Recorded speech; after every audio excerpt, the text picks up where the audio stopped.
The displacement of an object may be A positive, B negative, C positive, negative or zero and D positive or zero.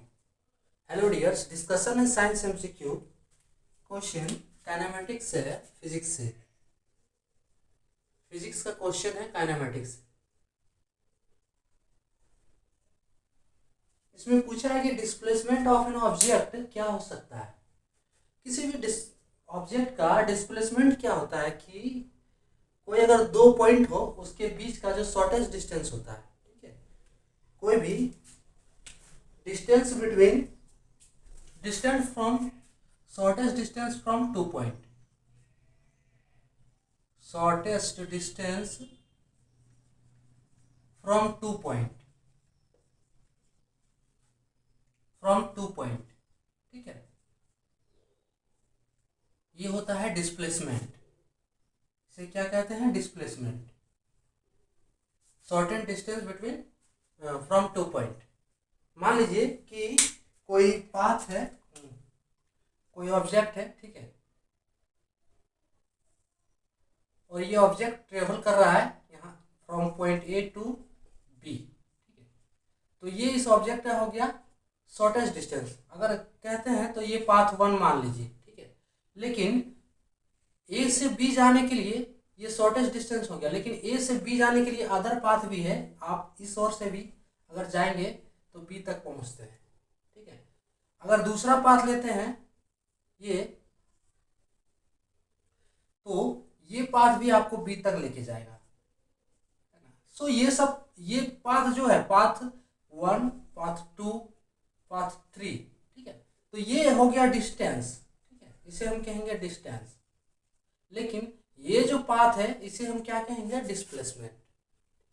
मान लीजिए कि अगर semi circle लेते हैं, ठीक है, सेमी सर्कल है एक सेमी सर्कल। तो इस सेमी सर्कल के लिए डिस्टेंस और डिस्प्लेसमेंट क्या होगा? मान लीजिए सेमी सर्कल है, इसका रेडियस आर है, तो इसके लिए डिस्टेंस ए टू बी, ठीक है। कोई पर्सन है यहाँ ट्रेवल कर रहा है, ए टू बी जा रहा है, तो इस पर्सन के लिए डिस्टेंस और डिस्प्लेसमेंट क्या होगा? ए टू बी यानी कि जो शॉर्टेस्ट डिस्टेंस है ना, ये अगर इसका रेडियस आर है तो इसका डिस्प्लेसमेंट क्या हो जाएगा? डिस्प्लेसमेंट जो हो जाएगा shortest distance from two point, है ना, तो ये डिस्प्लेसमेंट क्या हो जाएगा? 2r, ठीक है। इस पर्सन का जो डिस्प्लेसमेंट होगा वो होगा 2r।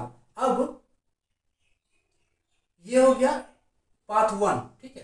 पाथ 2, ये जो डिस्टेंस हो जाएगा ये हो जाएगा पाथ 2। पाथ 2 क्या होगा कि सेमी सर्कल का पेरीमीटर क्या होता है? 2 पाई आर।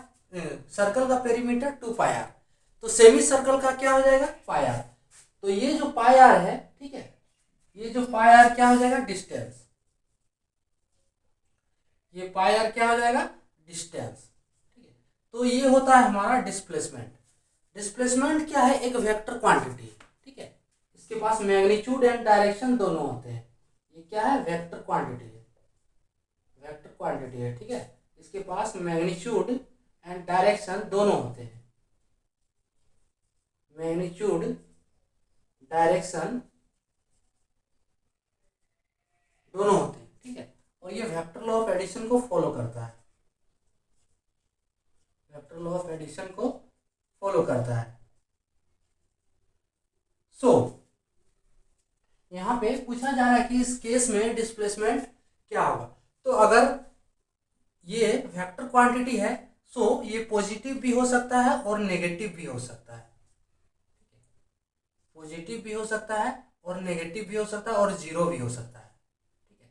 अब पॉजिटिव और नेगेटिव और जीरो कैसे हुआ? ठीक है, मान लीजिए कि ये जो पर्सन है, ठीक है, पर्सन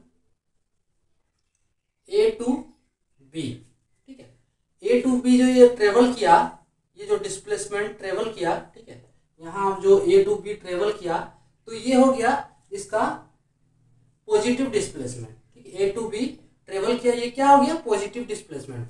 अब ये क्या कर रहा है कि बी टू ए जा रहा है, ठीक है, बी टू ए जा रहा है, फिर तो ये क्या है? रिटर्न अपने पोजीशन पे आ रहा है, यानी कि ये डिस्प्लेसमेंट क्या है? ए टू बी जा रहा है, फिर बी से ए जा रहा है, यानी कि A B minus B A is equals to 0 हो जाएगा। ठीक है, मान लीजिए कि इसका डिस्टेंस है 2 मीटर। ठीक है, तो अगर 2 मीटर ए टू बी गया, फिर बी से 2 मीटर, ठीक है, बी से 2 मीटर ए गया।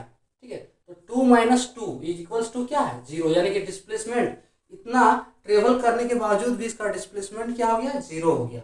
अब ए टू बी गया, ठीक है, फिर बी से ए होते हुए फिर ये सी की ओर चला गया, ये एक पॉइंट है सी है, और ये जो है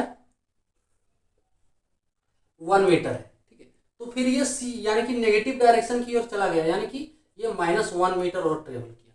ठीक है, तो ये क्या हो गया, नेगेटिव डिस्प्लेसमेंट। तो हमारा जो डिस्प्लेसमेंट क्या है, पॉजिटिव, नेगेटिव या फिर 0, कोई भी हो सकता है, यानी कि इसका आंसर क्या हो जाएगा, option C. Displacement of an object can be और मे बी पॉजिटिव, नेगेटिव और 0। तो ये था आज का टॉपिक। थैंक्स।